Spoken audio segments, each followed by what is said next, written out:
October National Domestic Violence Awareness and Prevention Month. Today, we pause to remember those lives lost too soon to family violence and to renew our collective commitment to ending domestic violence in our community. We will begin with a prayer from my Reverend from my church, Beth Knowlton of St. Mark's Episcopal Church. Reverend. My name is Monique Diaz. I am your judge of the 150th Civil District Court, and today I am joined by Maria Villagomez, Deputy City Manager for the City of San Antonio. Together, we co-chair the Collaborative Commission on Domestic Violence, also known as the CCDV. Today's ceremony gives us an opportunity to honor the lives taken too soon by family violence and to recommit ourselves to building a future where every person feels safe, valued, and free from harm. I now turn it over to Deputy City Manager Maria Villagomez. Good morning, everyone. Just a little bit of history about the CCDV. The CCDV was established in 2019 as a joint city and county effort to bring leaders together from across government, law enforcement, the courts, healthcare, higher education, and community organizations. Our mission is clear: to strengthen our community's response to domestic violence, support survivors, and ultimately to prevent violence before it begins. We will begin with remarks from Bexar County District Attorney Joe Gonzalez, who is also our co-host for this vigil. As I look into the crowd, it warms my heart to see so many people wearing purple today in honor of October Domestic Violence Awareness Month. So thank you so much for wearing purple. But we are here today to pay respects to the 32 victims who have perished in the last year at the hands of domestic violence abusers. Year after year, we see the scourge of domestic violence that plagues our community and these victims and their survivors in its path of destruction. Some years back, during the first year of my administration, Judge Sakai, Judge Diaz, and other community leaders had a vision that community stakeholders who deal with the challenges of domestic violence should come together and form a collaborative group where information and resources could be shared among the many partners that fight every day to reduce the numbers of domestic violence victims in order to someday soon bring an end to this horrible crime. Today, as you can see, we lay wreaths in memory of those who could not be saved. Let us work together as a community so that next year, when we gather, the number of domestic violence victims will be greatly diminished or even eliminated altogether.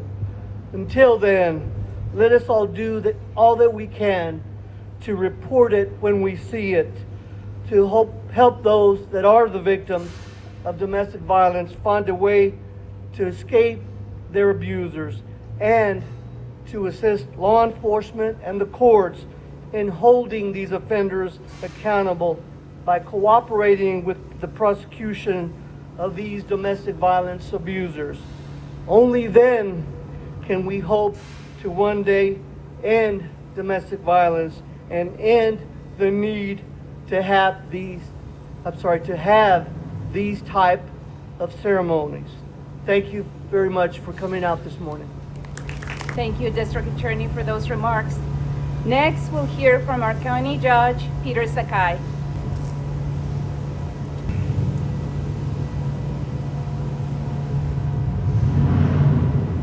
I pause in reflection.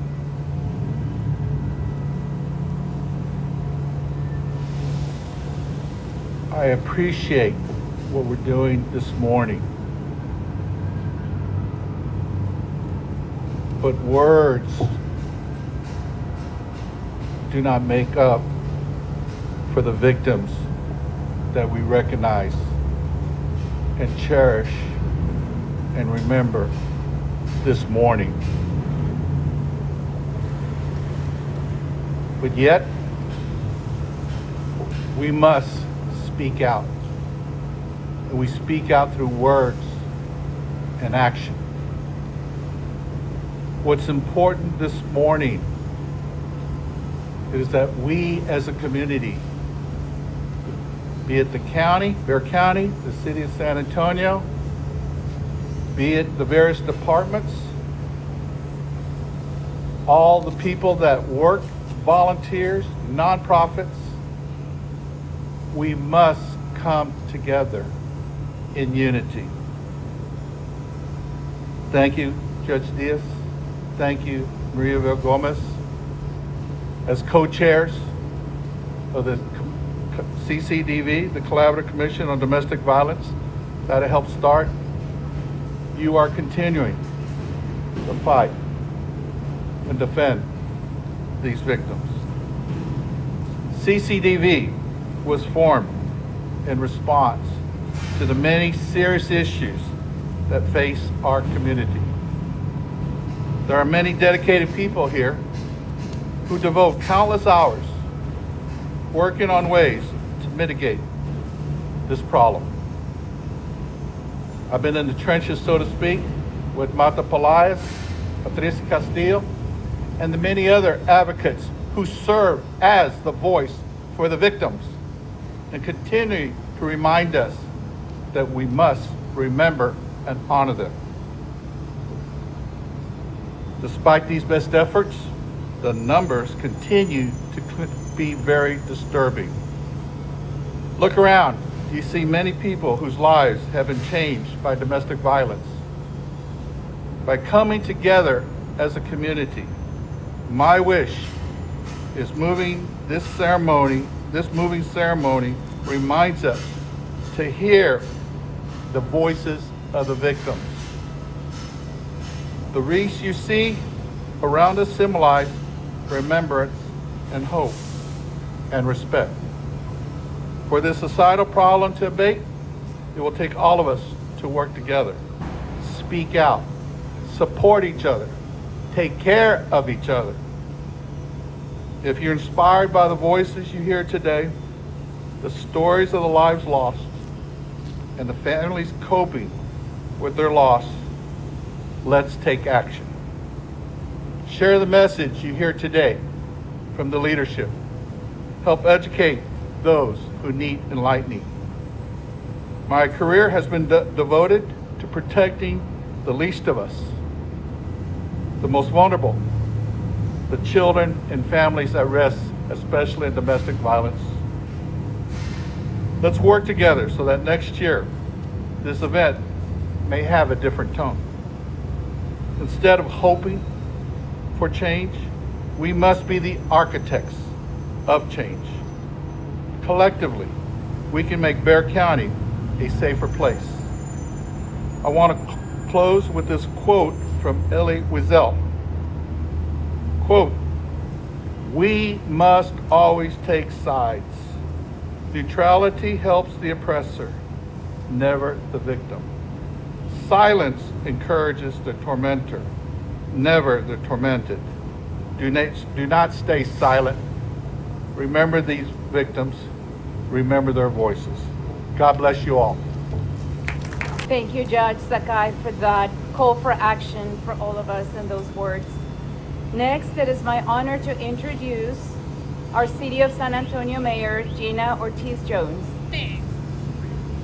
Everyone here okay? Good morning. Morning. There we go. Okay. I want to thank the entire team, judges, and I know leaders like Patricia Castillo, Ms. Pelaez, and so many others that have worked tirelessly to make sure that this is always at the forefront. Thank you for your leadership in so many ways. When I think about domestic violence, I think about the numbers that are unmistakable. Half of the murders in Bexar County in 2024 were as a result of domestic violence. half of the murders. On average, a woman that shows up, or a person that shows up, but we all know it's largely women, that shows up to the emergency room, her bill will be about $500 as a result of that. We also know, unfortunately, that the issue of domestic violence too often falls on women, women of color, and of course the children, right? The children that are forever scarred by having to see their loved ones not only be overly aggressive, but of course also experience the domestic violence that in their home not only makes it unsafe for their loved one, but for themselves. I also think uniquely about domestic violence here in Military City, USA.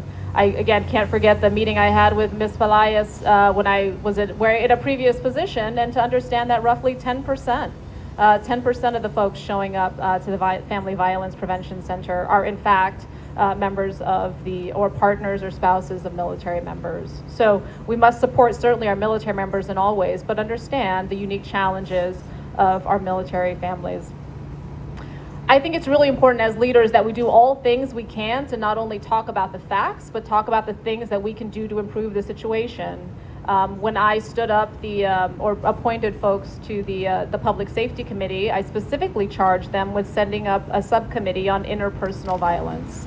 Again, understanding this is an issue that disproportionately impacts a certain group, but for whom no community is immune, right? But when we look at this, I think we also have to understand not only the importance of the response, but certainly prevention. How can we better understand the aspects of financial abuse that were part of this, the aspects of this that started with grooming and with stalking, right? All the things that contributed to, unfortunately, what we recognize as domestic violence. But if we had a better understanding of the whole picture, we could understand how a focused intervention would have prevented that. So I'm thankful for that committee. I'm thankful for Councilwoman Kaur, who stood that up with expediency, and I look forward to their findings and the ways in which we can certainly collaborate with this commission to ensure that we are best serving the people of San Antonio, not only from a public safety standpoint, but to the extent some of those recommendations also certainly form our approaches when it comes to public health. I think this issue is also top of mind for me as we're all reading the news, right? Unfortunately, about the very challenging financial environment that many in our community are already experiencing now, but will continue to experience. We know in times of financial uncertainty and fiscal challenge, we see increased rates of domestic violence. Which is why it's so important we're thinking about not only the cuts to SNAP, not only as people continue, unfortunately, or will see their premiums rise, we know what that may mean in the emergency room, right? We know what that may mean, not only at the food bank, but also for domestic violence response resources. So certainly know that your mayor, your city council thinks about this holistically, not only in terms of response, but also in prevention, and is trying to navigate that as best we can, given some of the financial challenges that will unfortunately exacerbate the scourge in our community. Thank you again for all that you do to raise awareness of this issue and entrusting us to do more, and we commit to doing more. Thank you. Thank you, Mayor, for those words. Now it is my honor to introduce Patricia Castillo. She is the Executive Director of the Peace Initiative, a fierce advocate and longtime leader in this work. Good morning, buenos dias. I'm so honored to be here representing the efforts of all of us doing this work together. I have had the privilege of working on this issue my whole career. And one of the ways that I address this issue in our work at the Peace Initiative is by thinking of that person sitting in front of me as my other me. Tú eres mi otro yo. You are my other me. Because when one woman is injured in domestic violence, one child, one man injured in domestic violence, we are all injured. And I think that one of the most important transformations our city and our county have made in doing this work and addressing this work comprehensively has been to add that public health lens and moving it away from that victim blaming lens. Because for so long, for 35 years, 40 years, 50 years, everybody has spent time thinking about what did the victim do wrong. And we don't look at it that way anymore. We can't look at it that way anymore because everybody is impacted by domestic violence. And we have to move away from that veil of shame. And we're doing that. To me, that is one of the greatest accomplishments of our community, is to look at it from the perspective of how this affects all of us, even if it's not happening to us personally. And so I want to thank all of you that do this work, and I want to say, keep up that perspective of looking at it from that public health lens and viewing it as something that damages our city, our county, our state, our nation, and not just try to point fingers at who did what wrong, because that is no longer effective. That no longer serves us.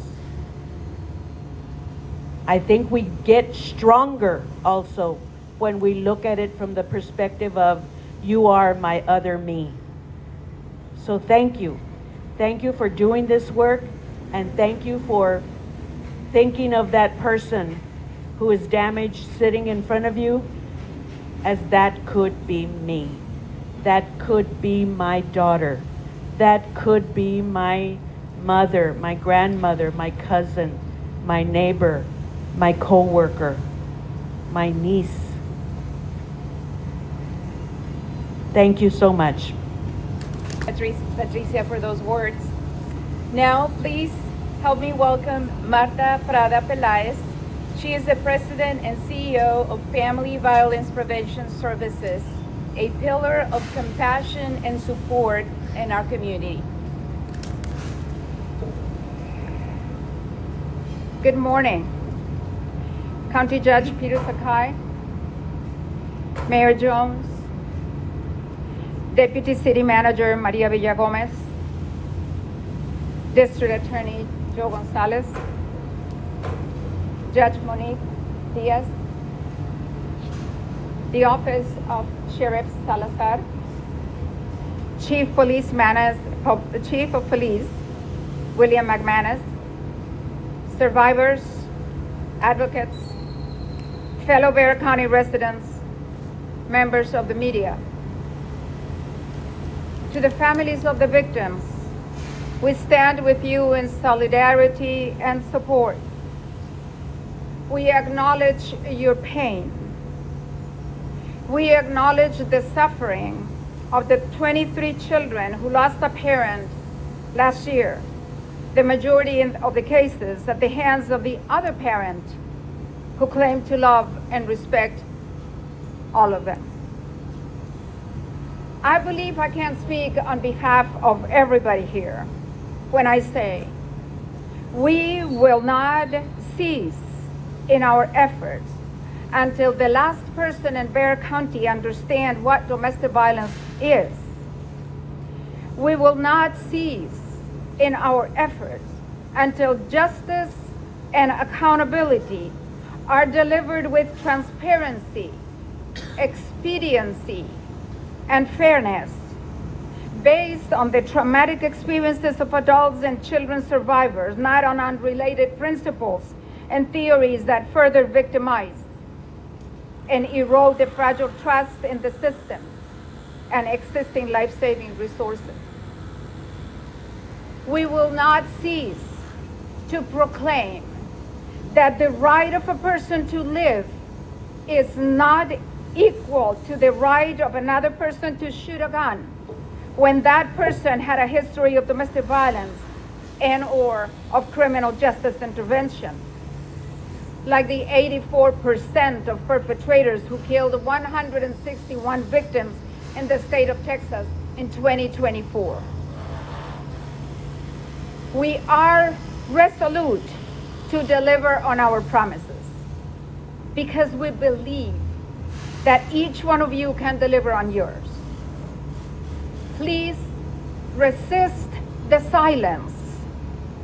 Resist the culture of permissiveness. Inaction is not a viable option. As the month of October closes, we must determine that domestic violence awareness is not a 31-day expectation, but a 365-day obligation. Each one of us has an equally important role to play. Learn what domestic violence is, what is not, what it will do to you, what it may do to your daughter, to your son, to your entire family, to our community. That is how we will honor the victims, ensuring that the loss of the 17 lives in Bexar County and the pain of their families is not in vain. Join us in our resolve. Our efforts will not cease. Thank you. Now ask Alejandra Gonzalez to please join me at the podium. A shameful situation. As October comes to an end, I wish we were here celebrating a year of fewer deaths, but we're not. Domestic violence is at an all-time high. At least 7 calls every hour made to 911 were of domestic violence. According to the Texas Victims Crime Report, domestic violence is up 26% since 2019. In 2024, Texas had 161 deaths due to domestic violence. Each death represents an incredible loss to the family as well as their community. Please be vigilant and understand not all wounds are visible to the human eye. We've been taught it's shameful to talk about these things. I have to give myself permission literally to forgive myself for finding myself in this situation. I had to also have grace for not knowing how to get myself out of the violence. You see, my abuser didn't just break my spirit and shatter my parts of me. He violated my children and left our family with traumas we are still healing from. This has been an extremely long journey, but it is not impossible. Leaving my relationship was not easy, but after 15 years, I am finally free. Even though our lives, through the experience of trauma of these events, were deeply rooted within, we ask for you to look around and pay attention, because the violence is not about gender or race, but about a woman's right to live past the experience and not let the experience define her. I advocate not only for me and my family, but for those victims who were silenced, those women who were someone's mother, daughters, friends. I advocate not only for our lives, but for their lives and our future, because I matter, you matter, we matter. We must be strong enough to put a stop to this abuse and not allow this sort of abuse to continue. Violence against any human should not be allowed or tolerated. Stronger laws need to be put in place so that the cycle does not continue. Thank you. Community, we don't know what you went through, but we support you, and we want to, all the victims and survivors, that we're here to help. So thank you to all of our speakers. Thank you to Alejandra for your courage and your truth. Now, I ask everyone to join me in a moment of silence as our bells chime 33 times, one for each of the 32 lives lost to family violence in 2024, and one final bell for every life lost so far this year.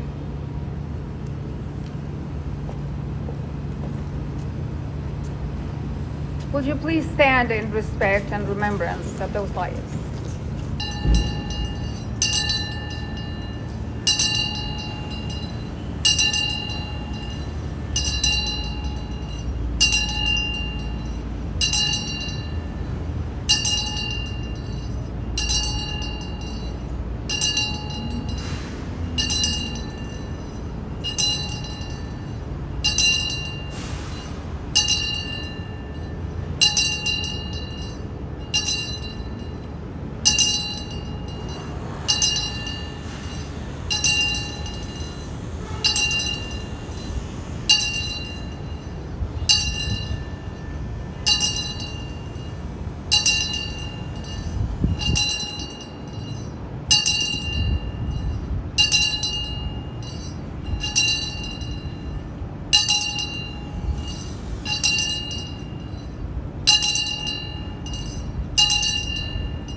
Thank you, Marta. And now I invite Judge Diaz for some closing remarks. Although this is a solemn moment for all of us, it is also one that I hope you and I both feel is filled with hope. Each bell that rang represents a person, a story gone too soon, but their memory calls all of us to action. We honor them by standing together here today, by choosing to see, by choosing to speak, and by choosing to act. If you or someone you know is experiencing family violence, please know you are not alone. If you are in an emergency, you may call or text 911. If it is not an emergency, you may call for resources to 211. Our shelters, advocates, law enforcement, and community partners, including, I want to recognize we have with us today our County Clerk Luciana McClark and our District Clerk Gloria Martinez.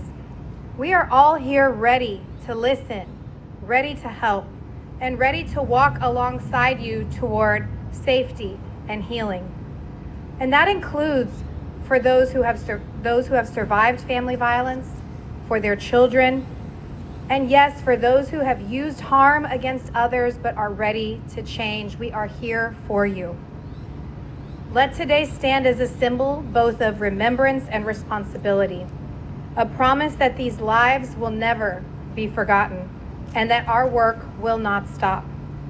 Domestic violence is preventable, but it will take all of us, government, nonprofits, faith leaders, businesses, neighbors, and families standing side by side to create that culture of respect, empathy, and peace.